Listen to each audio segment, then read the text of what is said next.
We haven't met. Again, my name is Sarah Grace.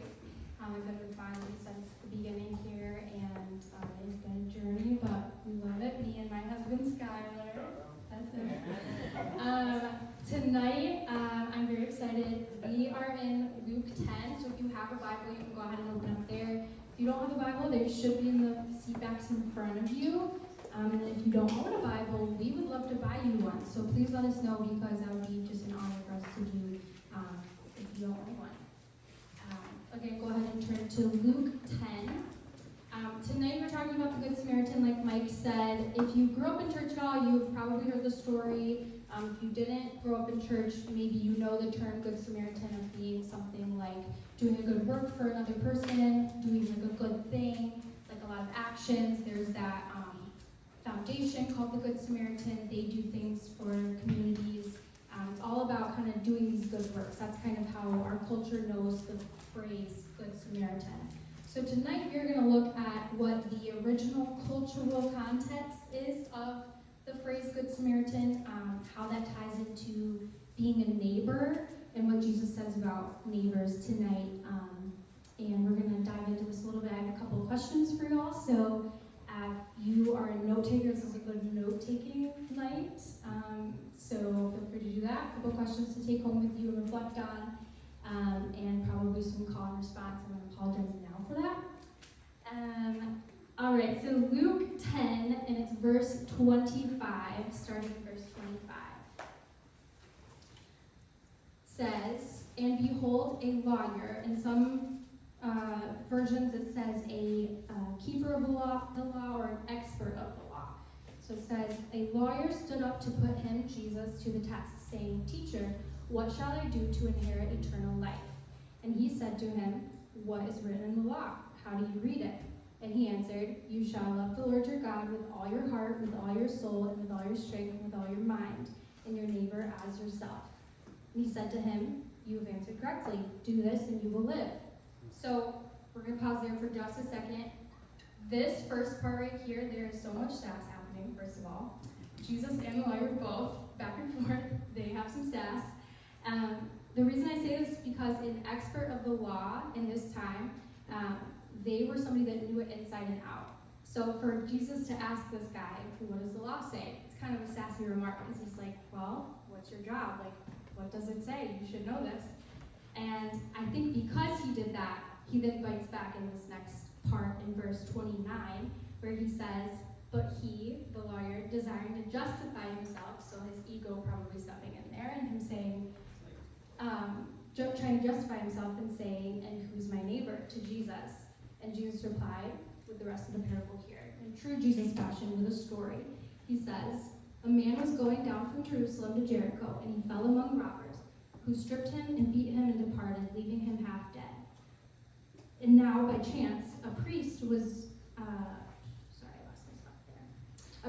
going down that road, and when he saw him, he passed by on the other side. So likewise, a Levite, when he came to the place and saw him, passed by on the other side. But a Samaritan, as he journeyed, came to where he was, and when he saw him, he had compassion. He went to him and bound up his wounds, pouring on oil and wine, and when he set him on his own animal and brought him to an inn and took care of him. And the next day he took out 2 denarii and gave them to the innkeeper, saying, 'Take care of him. Whatever more you spend, I will repay you when I come back.' Which of these 3 do you think proved to be a neighbor to the man who fell among the robbers?" He said, "The one who showed him mercy." And Jesus said to him, "You go and do likewise." So again, there is a lot going on here that you might not see just right off the rip, but we're going to dive into it a little bit and see kind of some of the context here even further. So first of all, again, this is a lawyer that's testing Jesus. So he's a keeper of the law, an expert of the law. So basically this guy's whole job in this context, in his culture, was to make sure that everybody in his community was keeping to the law. And the law not just being like stopping at a stop sign and don't shoplift or whatever like that. He's talking about like all of the law of the Torah. The Torah is all of the Old Testament. So if you look at the Bible, it's all of the Old Testament that is called the Torah. So Jews today, they still teach and live and believe in just the Torah. They don't necessarily think that the New Testament is God's word. We obviously believe that the whole thing is God's word, and we teach out of all of it. But they, living in the New Testament at the time, literally as they spoke, they didn't have that yet, so they taught out of just the Torah. So these experts of the law, they were people that made sure that, say we were a community in that time, and Mike was the expert of the law. He would make sure that Marissa or Mason or whoever was making sure that they kept all the laws, all the rules, all of the things that the Torah taught, which included like the 10 Commandments, and also this thing called the Shema. So everybody please say Shema. Shema. That's so fun. So the Shema is a couple of passages that you can find in Deuteronomy and Leviticus. So the experts of the law, this lawyer in this story, he would have recited the Shema daily. This was part of his job as the keeper of the law. He would recite this, he knew it inside and out, he knew the Torah inside and out, but specifically the Shema, he would memorize multiple passages, but specifically this one that when Jesus asks, what's in the law, how do you read it, he responds with part of the Shema, which is, you shall love the Lord your God with all your heart, all your soul, all your strength, all your mind, and your neighbor as yourself. So the first point I want to make here is that this guy, and most everyone in this culture as well, would have already known this truth right here, that you should love the Lord your God with all your heart, soul, strength, mind, and you should love your neighbor. So this is a very well-known thing in this time. Everybody that would have been in this situation with Jesus, hearing him in this crowd, they would have known this. So then we're going to jump down again to the rest of the story and kind of get some context on the Samaritan and why this is so controversial. So you have three characters in this story. You have the priest, and that is like the Pope, like the most holy of holy people you can think of. Think of like the person that if something goes wrong in your life, you're going to them to pray for you, to intercede with God. Like the most holy person. It might be like your mom or your grandma or your pastor or someone like that. So they are like the most well-known people, the most highly regarded holy people that you can think of in this time. So for Jesus to say in this story that he just passed by and didn't help this man that had been robbed and stripped and beaten, that's like, what? Okay, are they like going to get help and coming back? Because they are like the most holy of holy people. So that's like a shell shock number one here. And then you go down and it says a Levite, and the Levite is the second person in this story, and they are like another, like maybe a little step down from a priest, but they are still very well-known, very highly regarded holy people in this culture.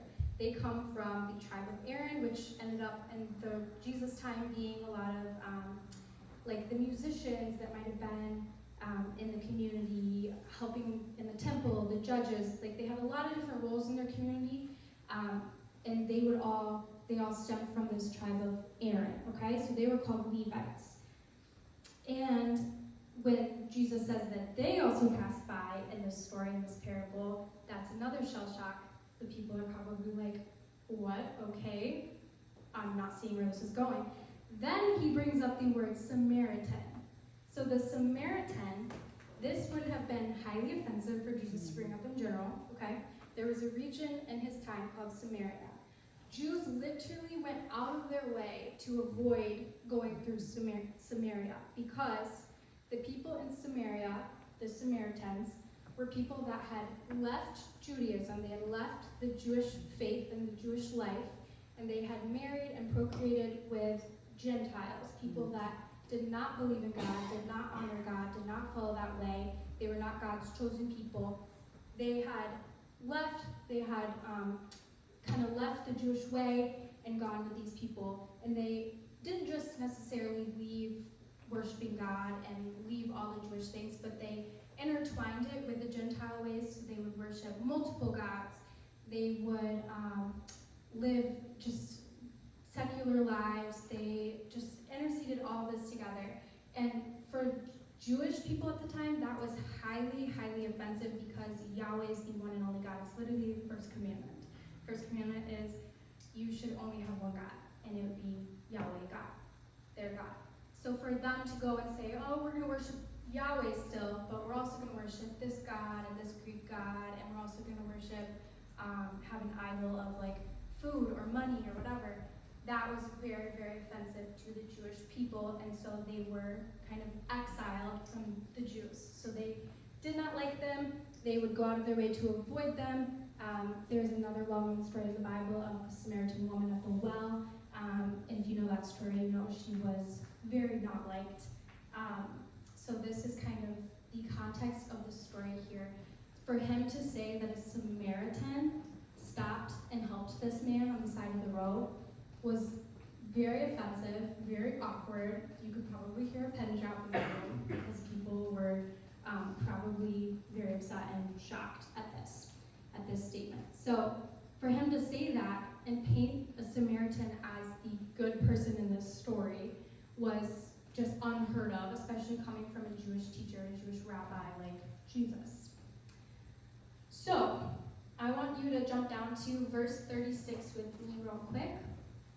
At the end of this parable, Jesus asked the question, which of these three do you think proved to be a neighbor to the one who showed him mercy? And Jesus said to him, you go and do likewise. The word proved here. So that word in its original language, the word that Jesus would have used, was this word ginomai. So everybody say ginomai. Ginomai.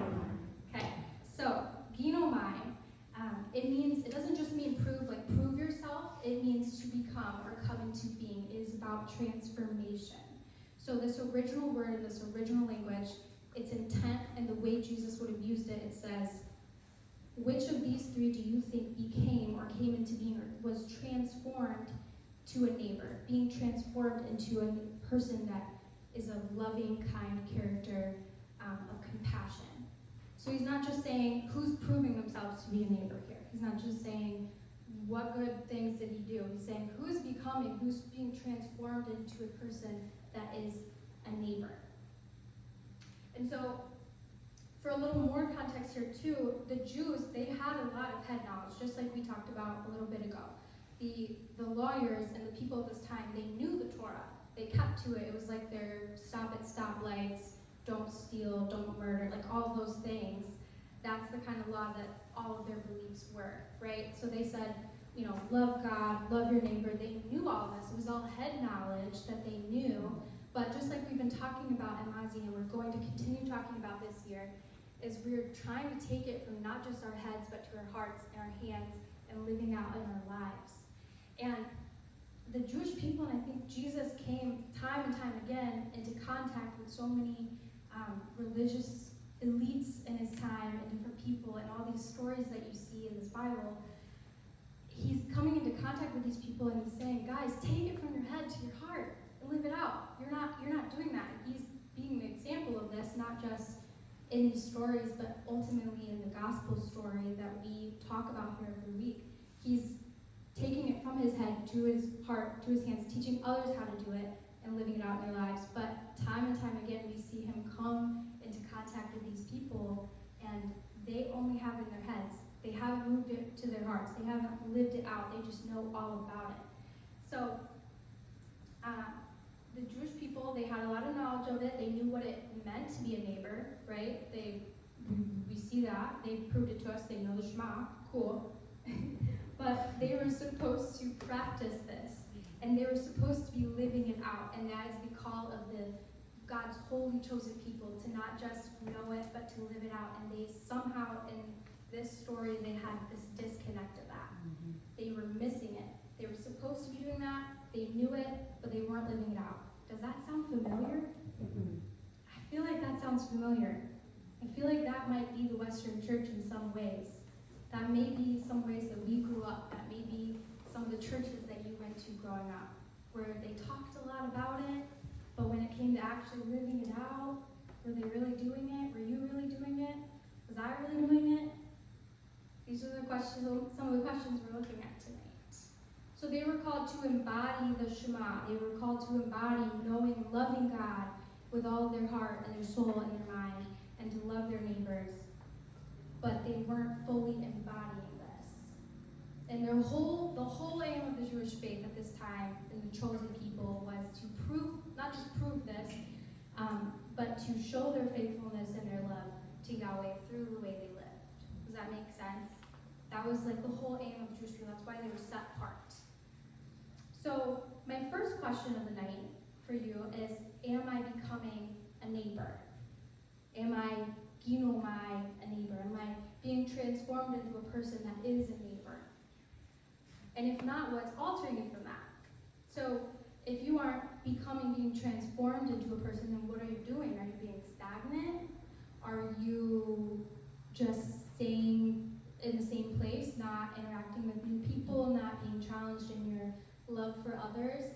I mean, this time of year right now is a very testing time for this, for being a neighbor and being somebody who's ginomai, who's being transformed into somebody of love and compassion. So that's the first question, am I becoming a neighbor? And then the second question is, do I really want to? Do you really want to be a neighbor? Seriously, like, do you want to be a neighbor? Are you available? Are you somebody that is making yourself available to be a neighbor, to be somebody of compassion, of love? When I was growing up, for like my elementary years, I lived in this really nice subdivision. We had just moved to Michigan from Georgia. There was only like 8 of us at home at the time, I think. I'm one of 12 kids, only 8. Yeah. I'm one of 12 kids. So, but when I was growing up, there was only probably 8 of us at home. So lots of kids at home still though. And we lived in this neighborhood that also had a lot of kids in the neighborhood. And it was just a really nice subdivision, lots of nice houses, and we had these one neighbors directly next to us, and they had 3 kids, and we were really good friends with them. We played with them a lot, but they were pretty wealthy, and their dad was just like one of those lawn dads that just had to have his lawn looking a certain way. If you were that person, no shame, good for you. But if you're that person and you have kids or had kids, you probably know that you didn't want them to play in your lawn on lawn day. So that was the kind of dad that the neighbor was. He didn't want his kids to play on the lawn when it was lawn day. It was always very nice, put together, neat, clean, bless you. And they had like a little playground, but we didn't usually play in it. They always wanted to come to our house, right? And all the kids in the neighborhood always wanted to come to the Dendy's house. And I have a couple of ideas of why that was. First of all, there was a lot of kids to play with at our house. But I think also because we had a lot of, we didn't have a lot of things. We didn't have a lot of fancy toys or anything, but my parents definitely did a good job of letting us just be kids. We used our imagination a lot. My brothers like dug a hole to China, just a really deep hole in our yard that was honestly a little bit dangerous. And my dad had his like 4th unfinished tree house, and we just had a lot of random things going on in our house, right, growing up. So I think that part of it is the reason that all the kids wanted to come to our house growing up is because my parents made it a safe place that they could come to just be kids. And they made it a safe place, not safe necessarily, because there was a giant hole in the yard and the trampoline didn't have a fence or anything, so. But it was a safe place that they could come and they could be kids. And not just that, but we were authentic, and I think we didn't care so much about everything looking perfect and being neat, and it was a little messy and it was a little crazy, and there was kind of stuff everywhere at times, but we were authentic. My parents were authentic, our yard was very authentic, and it was available, it was real, and it was messy.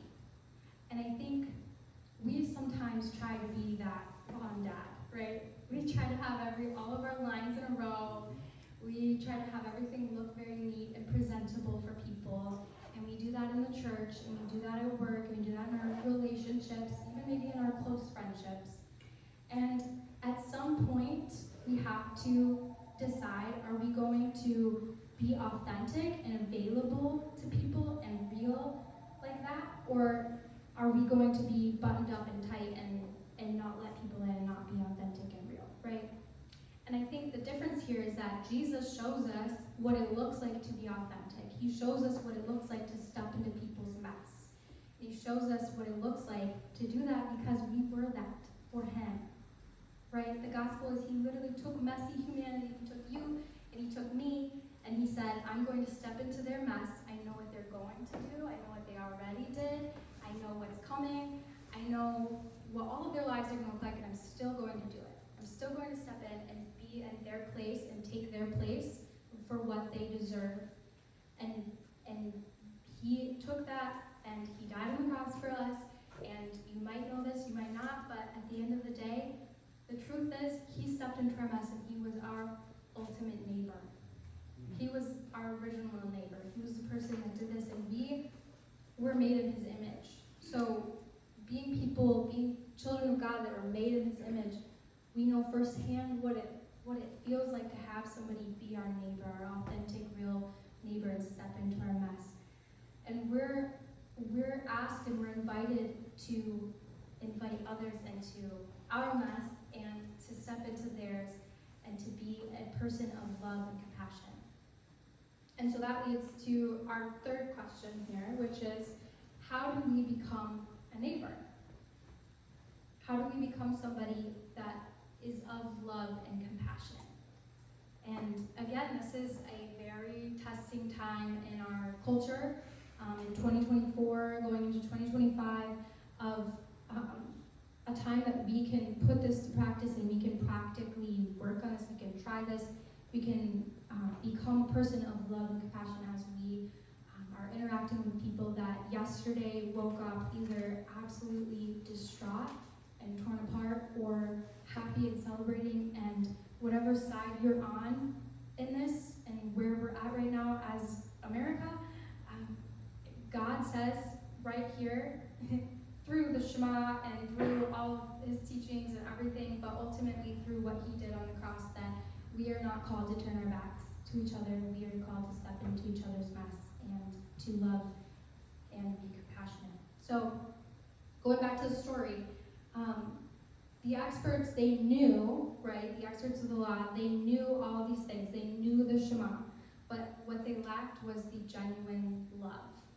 They lacked this. They had the head knowledge, but they didn't have it in their hearts, and they weren't living it out. So what we call this is ritual without reflection. So ritual without reflection is, you know a little bit, you know the Shema, you know all the teachings, you grew up in church, you know what's right and wrong, but you're not reflecting. So you're not meditating on it, you're not taking it from your head to your heart, you're not really understanding what it looks like to be a person of love and compassion, and what it looks like to be a neighbor, and fully embodying that. So this is ritual without reflection, and it leads to just going through the motions. I mean, you're just going through the motions, which I'm sure we've all been there. If you have an adult job, you know what it means to just go through the motions at times, and to not really be living it out fully and intently. So ritual without reflection leads to going through the motions, and it leaves us unchanged. And to me, that is a complete waste of time. Because think about it. If you are going through school, okay, say you're like Brielle. Brielle is currently in school. She's in nursing school. So imagine Brielle is going through school and she's working to become a nurse, but she cheats on every single exam. She doesn't, don't worry. She's a good student. But imagine, just pretend, she cheats on every test, she gets all the answers from classmates, she doesn't do any of the work herself, and then she graduates, right? She gets her degree, and she gets a big girl job at a hospital, and she's a nurse, right? What do you think is going to happen the first time she has to put an IV in somebody? Girl doesn't know how to do that, and she probably gets fired right away, or worse, something bad happens to the person. But the point is, what if you completely got a degree in something, right? You worked so hard for it, well, you didn't work hard for it. You went through, you spent all of that time, but you didn't truly embody it. You didn't truly take it from your head to your heart and learn how to do it. And then you get into your career, and you don't know how to do your job. That was a complete waste of time. Why would you do that? But why would we do that in our faith?